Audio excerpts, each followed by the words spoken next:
Hello, everybody. Welcome to your AFCB College Football Podcast. I am your host, Jens, and you are tuning in into a very unique episode of the AFCB CFB podcast. Usually, we dive deeper into whatever transpired over the past weekend, but not today.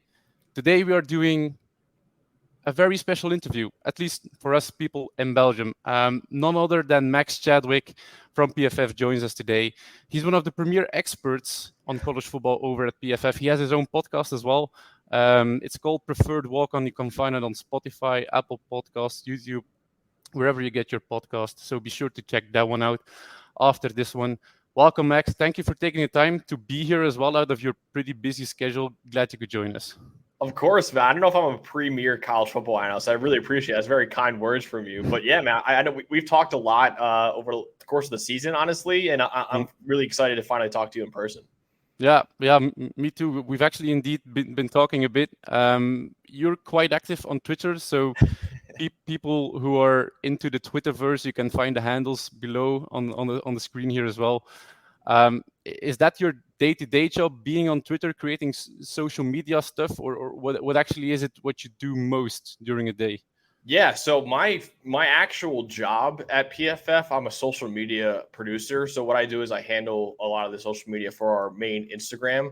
So that's what I get paid for mostly. And then on the side, really, I'm a college football analyst. I'm kind of their lead college football analyst a little bit right now. So I write about 4 articles a week for PFF on college football. The kind of, the same 4 articles you're going to see. I always do a preview of the week, of the upcoming weekend. I always do a top 25 teams after every weekend.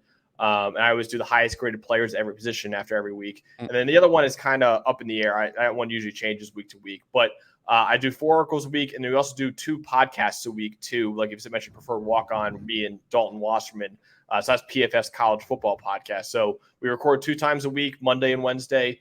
Monday episode is kind of, up in the air. Like I said, the other articles. The Wednesday one is always a preview of the 5-ish biggest games of the weekend. So yeah, I do 2 podcasts a week. I write 4 articles a week. And then I also handle all the posting basically on the main Instagram for PFF. It's quite a busy job. I mean, explaining it even takes you a while to get through everything you're doing in a day. But usually, your week usually kicks off after Saturday. So it begins on Sunday. You probably watch as many games as we probably do here as well, like 7, 6, whatever at a time. Yeah. And I then do. It's crazy. The PFF I'm lucky enough. PFF offices, the TV can go to 4 different games at once if you want it to. So I usually go into the office every weekend because that way I can watch, 5 games at a time, basically, in PFF's offices. Imagine being able to say that you're going into the office to watch football. Dude, we're usually leaving the office to do that one. It's the greatest job in the world. I always joke with my mom because my mom, I used to always talk about football so much as a kid, and my mom would set a cap on dinner conversations. Like, Max, you can talk about football for 5 minutes. Now I was like, listen, I should probably turn this into a job. I love it this much. So now it was funny because like my mom would always get mad at me if I wanted to watch football instead of doing something else that we needed to do. Now it's like, okay, I have to watch football because it's actually my job now. So that I have a pretty good excuse now for wanting to watch every game. What do you think about spring weddings? Is it? Spring weddings are good. Fall weddings are those are your favorites, right? Fall weddings are the ones weddings, I have a girlfriend right now. I've been dating for a while. I don't know when we're gonna get married, if we are. But if we do, we will definitely not have a fall wedding because those should be absolutely illegal. It's ridiculous to even have a fall wedding right now. Yeah, it's usually a topic that picks up around the summer, and the invitations start coming in for weddings a bit down the road. You see the ones you have to decline, probably have to get a bigger gift. Yeah. All right. we can keep talking actually about what you or what an analyst does day to day, but it's still a college podcast. We want to give as many information to the listeners as possible without going into 5 hours of podcasting, which would be pretty easy to do so. The one thing that's usually like the main topic of a podcast that we're doing is prospect talk, because that's actually the reason we got into this, knowing who's going to come into the NFL in April, who to watch, which are the outsiders, dark horses to get maybe sneakily into the first round, end of day 2. Do you have one favorite prospect at this moment? You're saying like this one is, if my team can get him at any certain position, take him. Ooh, good It's question. a very broad one. I mean, you could probably name 5 off the top of your head, but So I was in a very lucky position this offseason. I was able to interview a ton of players. A lot of them are top prospects now, like Caleb Williams. I was able to talk to Olu Fashanu, Joe Alt, guys like that, Jerzon Newton, Chop Robinson, like a ton of guys that are going to be top 10, top 15 picks, first round picks eventually. So I really love talking to all those guys. And just kind of humanizing them, because a lot of times in PFF, the guys are all, we have so many numbers on them that they kind of become a number in some ways. So it's really cool to get to know them as people, because they are people at the end of the day.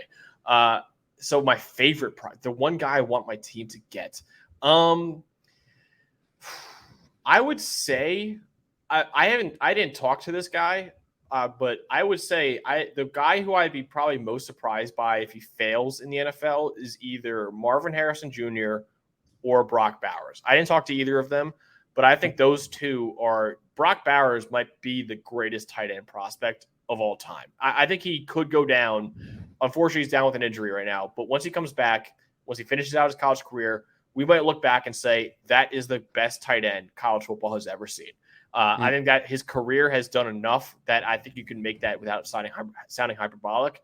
Marvin Harrison Jr., I mean, it's crazy that he's the son of one of the greatest receivers in NFL history, and nobody even brings it up anymore because of how special Marvin Harrison Jr. is. He's his own player now. He's standing on his own 2 feet. So those are the two I would say are – I hate saying bust-proof because you never know in the NFL draft, but those are the two I would probably say is if they bust, then I might come on and say, I don't know what I'm talking about anymore because I thought those two were as safe as it can get pretty much. Yeah, they're pretty much generational. That's probably a term we could use. It was a label we didn't fully say last year with Bijan. I mean, you still had Saquon Barkley, who you kind of put at the same level. So we're not talking generational for Bijan. Marvin Harrison Jr. and Brock Bowers, it's indeed, as you've said, they're on another planet. Yeah. Not even tier. Let's call it another planet. It's another planet, man. You look at, and you talk about generational, the last receiver prospect you can maybe stack up against Marvin Harrison Jr. I mean, you might have to go back to Calvin Johnson in 2007. Like that's how, and we all know how great Calvin turned out to be. Calvin, AJ Green and Julio were really highly rated. But I think Marvin's better than Jamar Chase was coming out, and I love Chase coming out of LSU.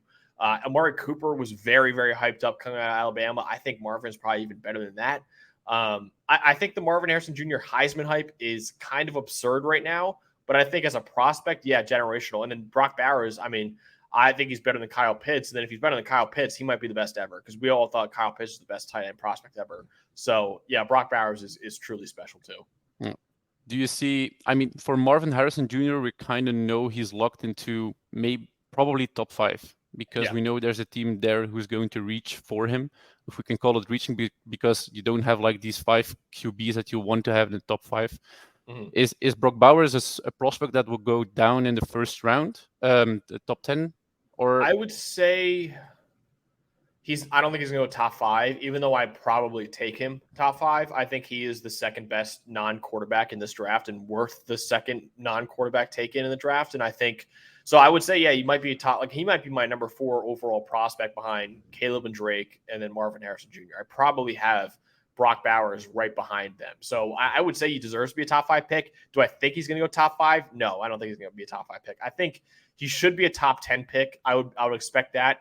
Anything after top 10 is an absolute steal in my opinion. I mean, anything after top 5 is a steal. But if he goes 11 or lower, I think that is one of the slam dunk home run picks of the draft. Will it be a bigger steal getting him after 10 than Jalen Carter at 9 previous year at the Eagles? Good question. I think it would be because at least right now, there aren't any off-field questions with Brock Bowers that we had with Jalen Carter. So that's why I think it is a little unfair to be like, oh, Jalen should have gone 3 or 4, because there were a lot of circumstances outside of football that were questionable.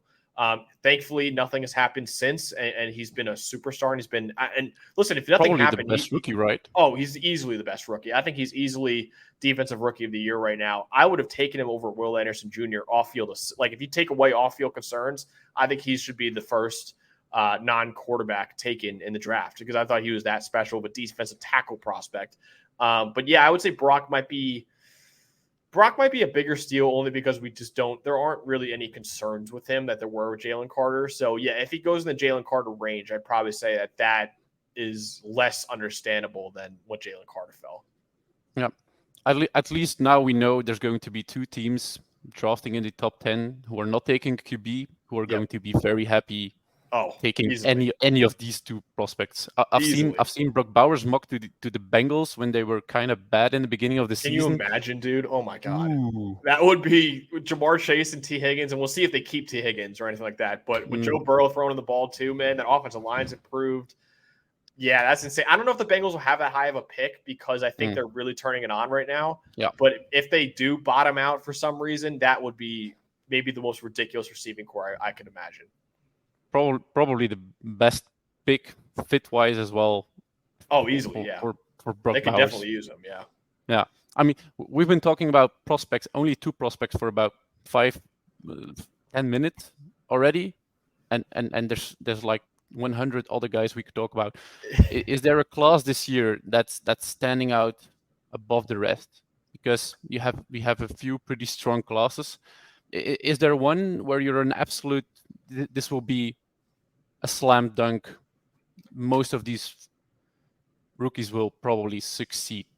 Class. Yeah, I think the one position where I would say is probably by far the strongest is offensive tackle. I think this is a truly special offensive tackle class. Now, I am in the minority here. I know Trevor Sickleman disagrees with me. I know Connor Rogers disagrees with me. I know most draft analysts disagree with me. And don't get me wrong, I'm not a draft analyst. So they probably know more than me.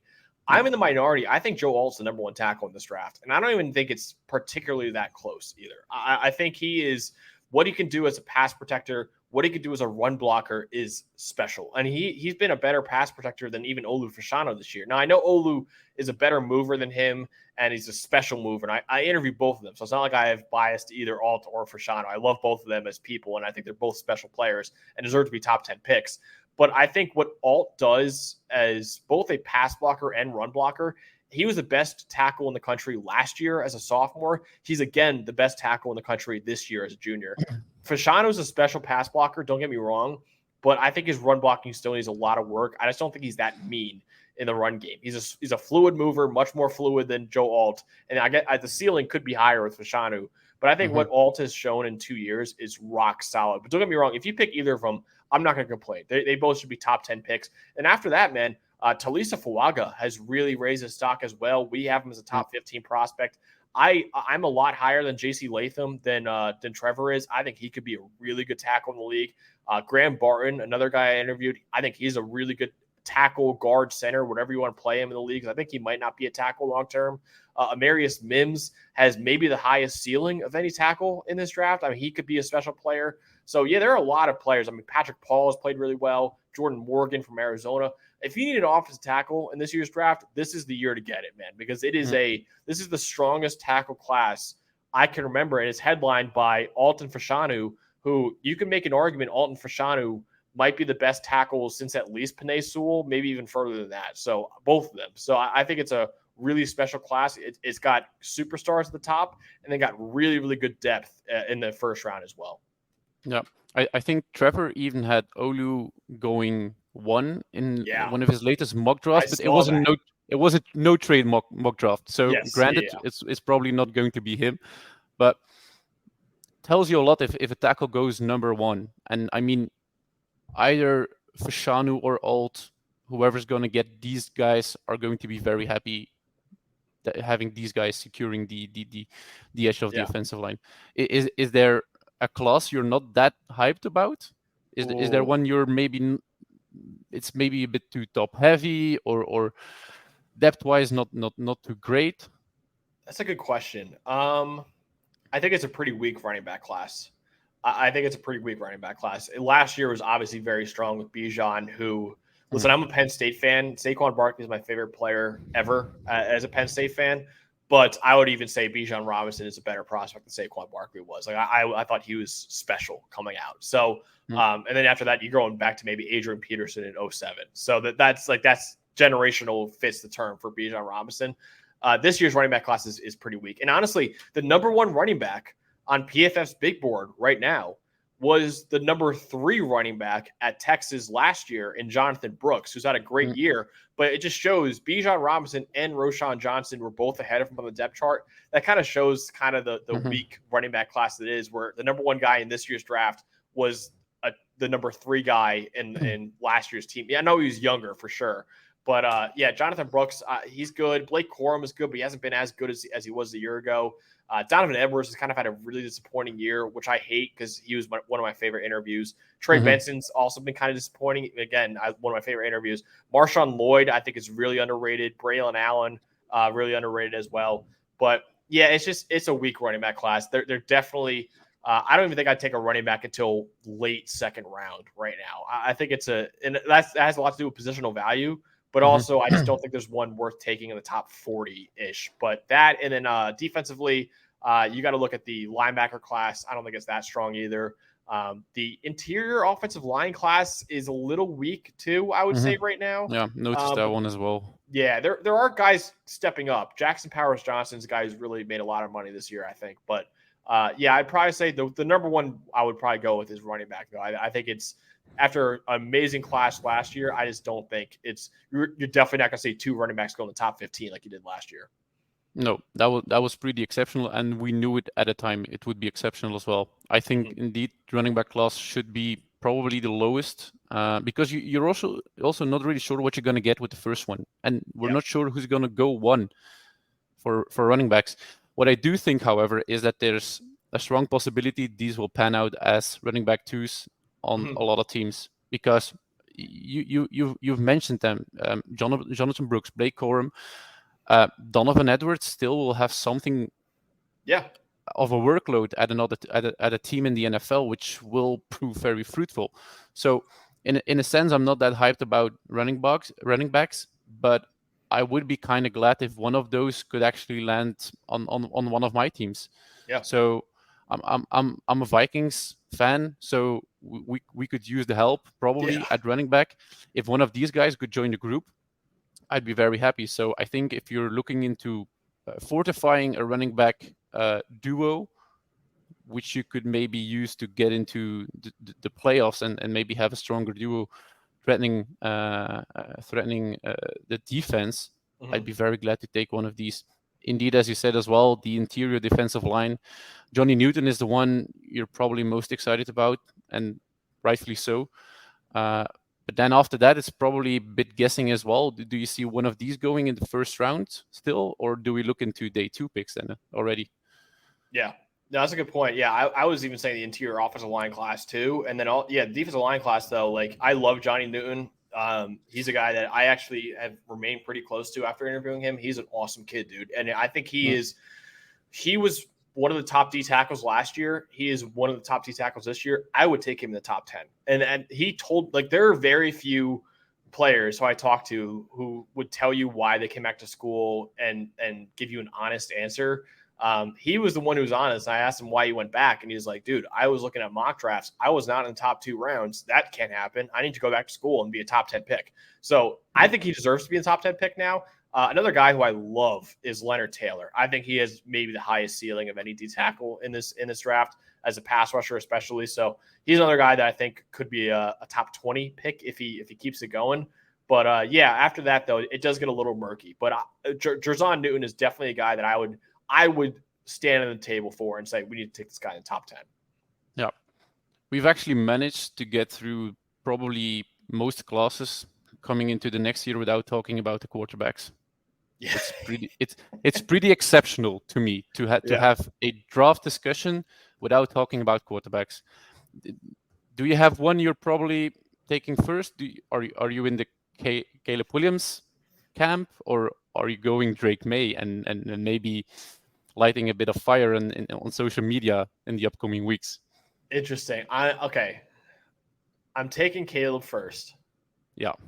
But the gap is closing. between him and Drake Maye. I think the gap is closing. There have been some concerning things that have come from Caleb Williams' game this year. Now, I still think he's played really well. Look at me. It's not like been a bad year for him. He still played really well. But I think he's trying to do too much right now. And I think if he has that mindset going into the NFL, it's going to be a rough rookie year for him. If he's trying to make a home run every single time instead of taking the singles and doubles, that's going to be something he can't do in the NFL. Drake Maye has been pretty lights out. Even though they lost a couple games, Drake Maye actually was the highest graded quarterback in the country over those 2 losses, which is insane. It just shows you how bad the UNC team around him was in those 2 games. I would take Caleb over him. I think Caleb, what he could do out of structures is still phenomenal. I think his ceiling is still phenomenal. Do I think he's a Trevor Lawrence, Andrew Luck prospect? No, I don't think he is. But I think he's kind of like a Kyler Murray kind of prospect, both in terms of how they play, in terms of how good they are. So I think he's kind of on that level. Drake Maye, I could definitely see a world Drake Maye is better. I think Drake Maye, you can make an argument, might be a safer prospect. Just because I think there's a world where Caleb could just, be doing too much out there.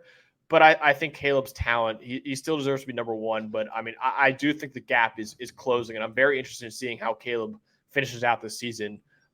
So I would still take Caleb number 1. I still really like him a lot, but I think the gap is closing for sure. Yeah, I think indeed, if you would have had the discussion or the same discussion at the end of last year, beginning of this season, I think the answer would be pretty clear from everybody. You take Caleb Williams 1. Indeed, you've seen him doing stuff this year that you didn't see him do last year. It could actually mean also that he's learning. But the one thing I keep remembering is his interception he threw against Colorado. Yeah. At the end of the game, he was already kind of his momentum was going forward game wise, and you saw him forcing the ball where he didn't need to be, he didn't need to force the ball because everything worked out all the time, and this time it didn't. So it could actually be good for him that he's having this kind of, not saying off year, but lesser year than last year. So he's actually getting a little bit more preparation into adversity for next year. That's also how you could look at it, learning how to deal with adversity. And I think he's in the best situation to learn that under Lincoln Riley. Oh, definitely. And I hate even saying down year, because there have been quarterbacks who've had down years. Yeah. He's still been one of the best quarterbacks in the country. Don't get me wrong. That's how special he is, because he entered his freshman year and he had the best freshman season since maybe even better than Trevor Lawrence. He was really good at Oklahoma that year. Sophomore year, obviously everyone knows he won the Heisman Trophy. So the hype was ridiculous for him, and he didn't take a next step forward. It's been a half step backward, if you even want to call it that. So that's why everyone's kind of low on him. But it's like, dude, he's still one of the best quarterbacks in America right now. It's not like he's playing bad.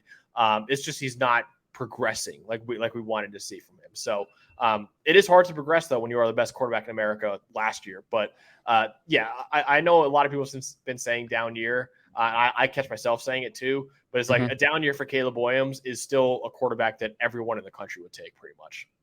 Yeah. Do you have any other quarterbacks going in the first round this year? Because that's probably a bigger discussion even than who do you have one or two. Yeah, good question.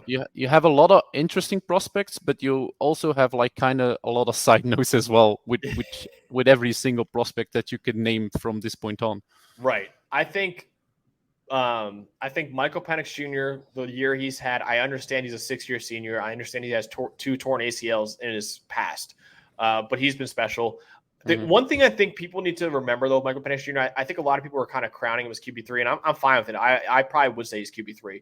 But another concern that I don't think gets brought up a lot with Michael Penix Jr., besides the age and injuries, he is playing maybe in the most quarterback-friendly offense in America right now. Like, he has one of the best receiving corps, if not the best in the country. That offensive line is protecting him at one of the best rates in the country. And then you got your head coach in Kalen DeBoer, who I think is one of the best offensive minds in the sport. And then Ryan Grubb was an offensive coordinator that Nick Saban tried to poach last offseason, and he couldn't do it. So I think he is in a very, very quarterback-friendly offense.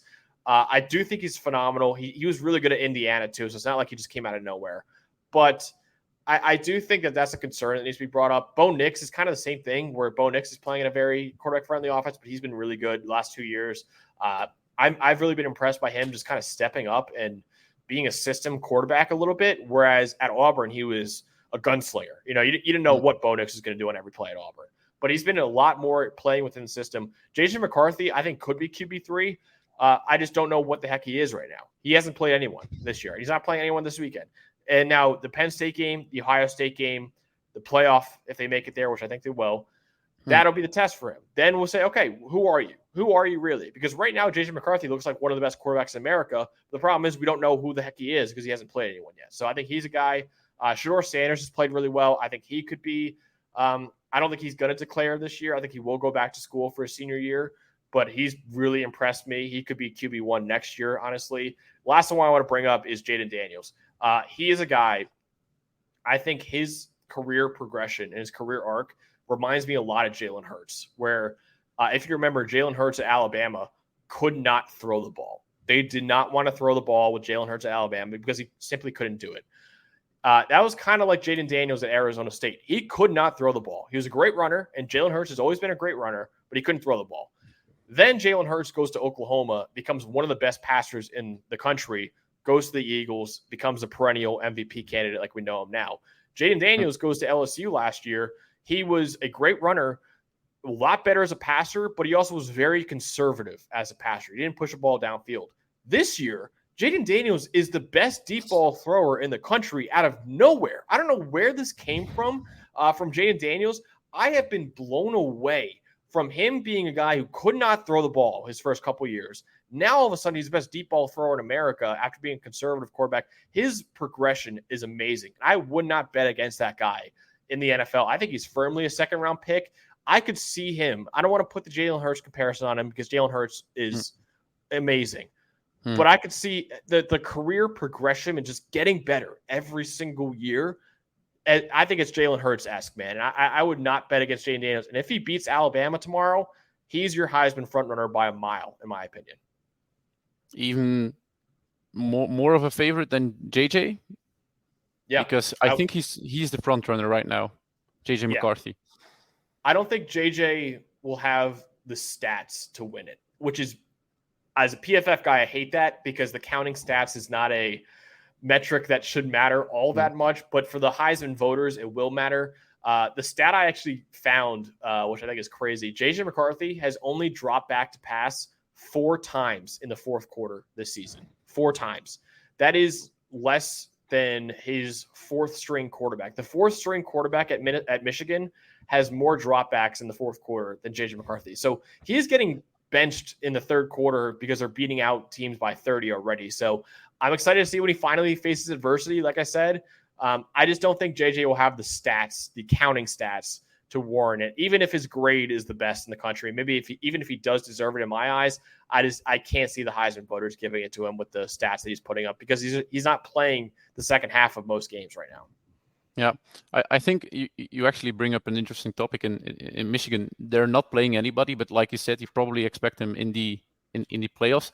Mm-hmm. Is this one of the teams that you cannot label as of right now going into the next few weeks? But before we go on, for people who are listening to this now, I think this will probably be put online somewhat next week for us. So now we're November 3. So if anything happens in the upcoming weekend, don't shoot us, don't add us, unless it's to retweet the podcast. But do you think that Michigan will be able to move on in the offensive category, that they're actually blowing people out and stopping them on defense into the playoffs? Yeah, I think they can. I picked Michigan to win it all before the season, and I still think they're winning it all right now. I still think they're the best team in college football. I think what they're doing offensively is phenomenal. I think what they're doing defensively is phenomenal. I mean, you'd be hard-pressed to find a more complete team in college football right now than Michigan. Again, they've played nobody. Okay, they haven't played a top 25 team yet. That'll change next week when they play Penn State, and obviously at the end of the season when we play Ohio State. But I think they look like the most dominant team in college football right now. I think them and Georgia are kind of head and shoulders above everyone else in college football right now. I still think Michigan's the best team in America. I would rank them number 2 only because they haven't played anyone. But I in terms of how good they actually are, I do. Even with all the stuff off the field going on right now, I still think Michigan, at the end of the day, is going to be your national champion. Yeah. Do you follow then, if you're not putting them at 1, do you follow the CFP ranking and put Ohio State there because of strength of schedule? Or are you following most of the people and putting still Georgia at 1? Yeah, so my top 25, I put out, I put Georgia at 1, I put Michigan at 2, Ohio State at 3. I just think right now the resume will take care of itself at the end of the season. Then you go strictly by resume, in my opinion, for finding the 4 teams worthy of going. I don't think you look at how good a team is. I think you just look at who are the 4 most deserving teams. I think that's what the playoffs should be. And it might sound weird for me to say that's not how it should be right now, but I just think it'd be weird to put Georgia, Michigan lower than that. And I think, listen, the resumes aren't good. Georgia has a big resume game this weekend against Missouri. But I think Michigan will if they beat Penn State and they beat Ohio State, they're either going to be number 1 or 2 in the country, and they deserve to be number 1 or 2. Georgia will be the same thing. Georgia's got some huge games coming up between Missouri, Ole Miss, Tennessee, and then probably Alabama or LSU in the SEC title game. So that I think right now I put Georgia 1, Michigan 2, and then Ohio State 3, Florida State 4, Washington 5 right now. Yeah. Washington 5. They're out of the playoffs. Luckily, next year we're moving to the expanded playoffs. We're looking at the 12-team playoff picture then. Are you in favor of the expansion right now? Is it too much? Is it too little? I always struggle with this because I completely understand the argument on both sides where the best part of college football is the regular season, because really the entire college football season is like a playoff, really. Whereas like if you lose, you're pretty much done, you know? So that'll be lessened a little bit, but it'd also be cool to see more teams have a chance at the playoff. Because you look at any other sport really in the world, the playoff doesn't really, you don't, it's like starting the playoffs at the semifinals, it's like that's a little weird. So I like the 12 team. I'm excited to see what it will bring. But I do understand the argument of if the regular season could be lessened a little bit. But I also think that the regular season will also be heightened by the fact that, the number 16 or 15 team in the country, all of a sudden their games are very important at the end of the season. So even though like Georgia and Michigan's games might not be that important and at the end of the season, which will stink, you'll also see a lot more teams have an opportunity, which will make it more exciting, I think, at the end of the stretch, at the end of the season. So I think I'm excited for it. I'm for it. I'm happy they're doing it. I'm happy to see it expand, especially as a Penn State fan, because now we'll finally be able to make the playoff. But I do think I think it will. I think it'll be a good thing long term. I think it will be a good thing for college football. Yeah, I've had a lot of discussion about this expansion with my co-host Alexis. He's in favor. We're both in favor of the expansion. That's sure.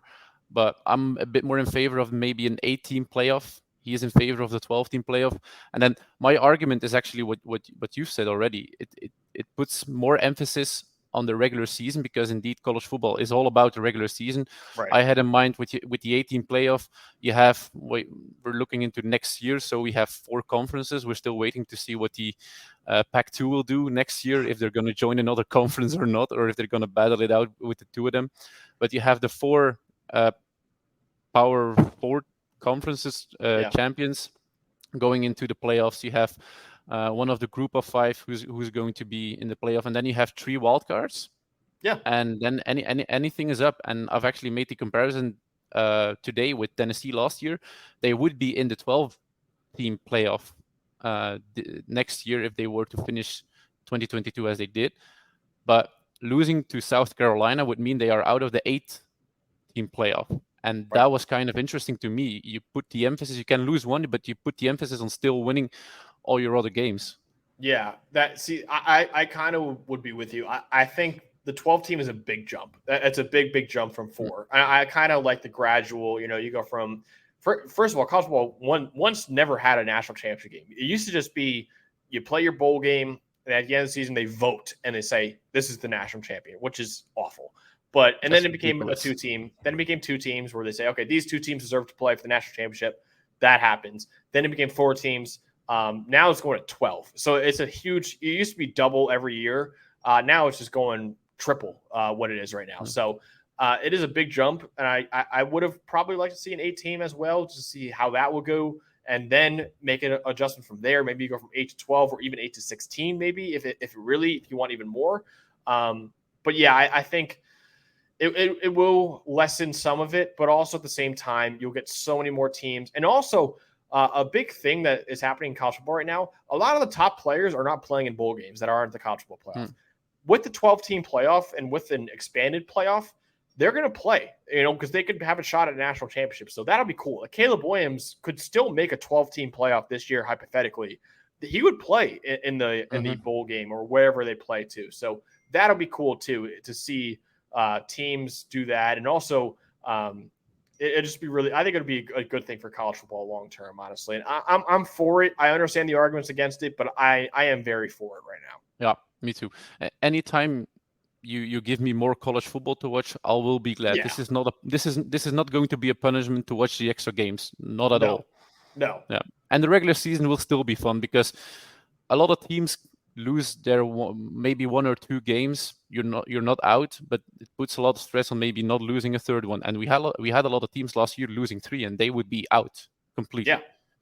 Right. Exactly. And like, again, like when it was just the BCS and it was only 2 teams, the end of the season was just like, okay, we have 3 or 4 teams that we're really caring about how they win or lose, because these are the 4 that can be. Now we have like 10 teams that can make the college football playoff.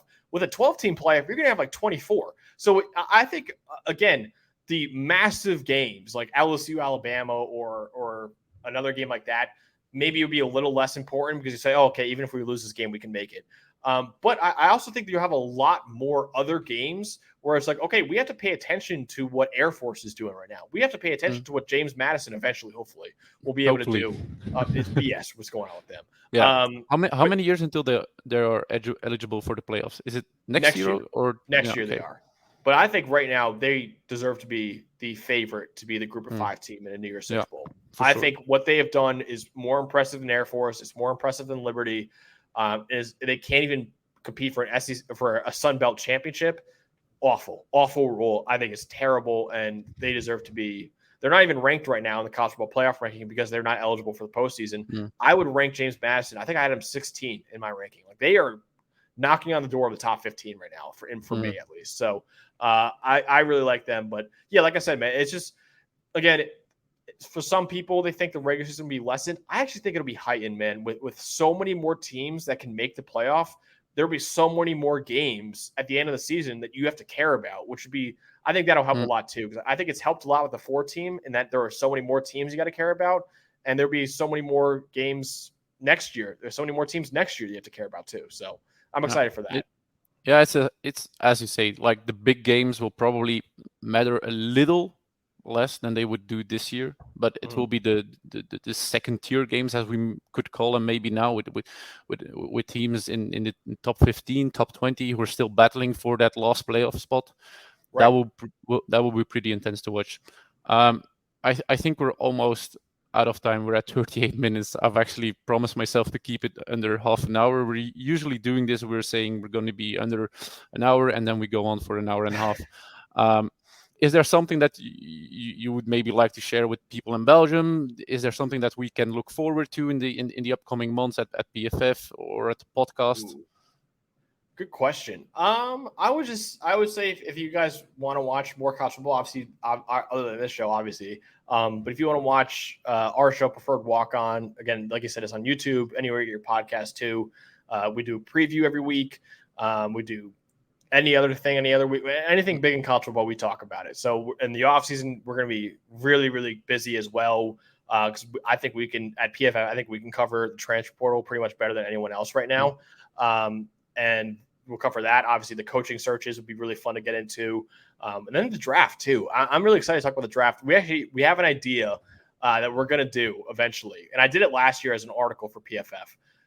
And actually as a video too by myself. I prefer Walk On. But we're going to do a mock draft. But everybody in college football is eligible for this mock draft. So Travis Hunter, any true freshman in college football this year, anyone is eligible. So that'll be really fun just to kind of see who the 2025 guys to watch are, who the 2026 guys to watch are, in addition to all the 2024 guys. So you can kind of get an idea of, okay, this guy in 2025 might be better than any guy in 2024. This guy in 2026 might be better than any guy in the next 2 classes. I always love doing the all eligible mock drafts. I think those are really fun.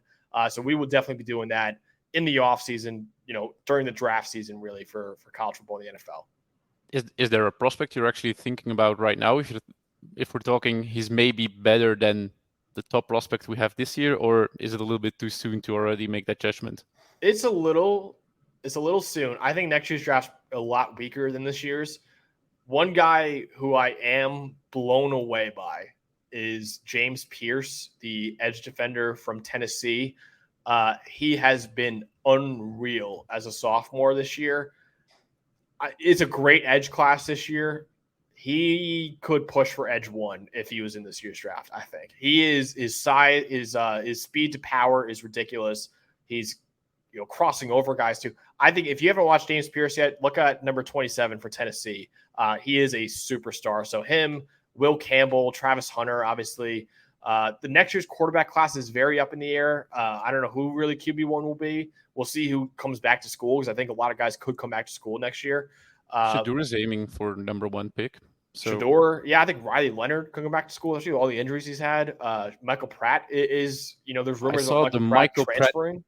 I saw the Michael Pratt tweet today, and he's actually, it was a rumor up in the air. He's going back to college football next year. He denied the rumor directly, but it could be, there's a sense of logical thinking there.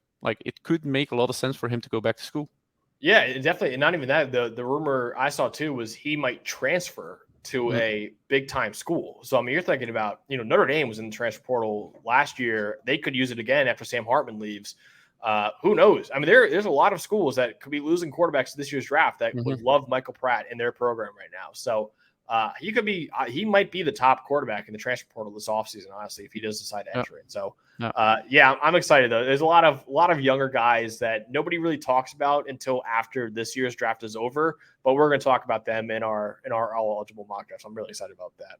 Yeah. If there's one prospect I'm actually looking forward to, then maybe in your piece, in your article, is Zachariah Branch, the wide receiver out of USC. Yep. I mean, this guy has been lights out this year. He's putting on highlights. Almost every single game he's playing. He's been injured a few games this year already, but I mean, as a punt returner, he's so electric. It's so amazing to see what he's doing. Next year it will be without Caleb Williams, but I mean, any guy throwing to Zachariah Branch will be probably putting up a lot of stats in the game. Right. Marvin Harrison Jr., I can promise you, will still be the number 1 receiver taken in that mock draft, but after that, he'll be up there. I don't know if he'll be. Another guy. I didn't mention this guy. Luther Burden III is probably wide receiver 2 in that mock draft. The Missouri receiver, oh my God, man. He is like Deebo Samuel all over again. It is insane what this guy does with the ball in his hands. I think if Missouri has any chance of beating Georgia tomorrow, Luther Burden III has to be the best player on the field, because I think he could really I made this comparison before. Rondale Moore beat Ohio State by himself, basically, when he's at Purdue. That's kind of the performance I think Luther Burden needs to have tomorrow against Georgia. So he's another guy that I think will be maybe a top 5 pick in next year's draft. I think what he could do at receiver is special. So, but Zachariah Branch, I'd probably put in that next tier after that, probably. If I could promise Zachariah Branch will probably be a first-round pick in that mock draft for sure. Yeah, for sure. A lot to look forward to, and especially with the NFL draft, we have a lot to look forward to. There will be, for the listeners, more episodes on the NFL draft in the upcoming months. Of course, we're a college football podcast, so we're going to cover it. There's some talks already going on how we're going to do it. There's some talks about new guests, special guests coming back to this podcast. So a lot to look forward to on our side as well. Max, thank you very much for taking 3/4 of an hour to be here with us. It was an absolute pleasure to have this time talking with you. I mean, we could go on for maybe another 2 hours and still have plenty to talk about. But we'll wrap it up here so people who are doing the commute can still listen to the full podcast in their commute. Thank you very much for being here. Sorry? I said, thanks for having me, man. It was an absolute blast talking to you. Yeah, thank you. For the people who listen, thank you very much for listening. You can find this podcast on Spotify. You can find it on Apple Podcasts. And you can find the full video of this podcast on YouTube as well. Thank you very much for tuning in, and see you next time. Bye-bye.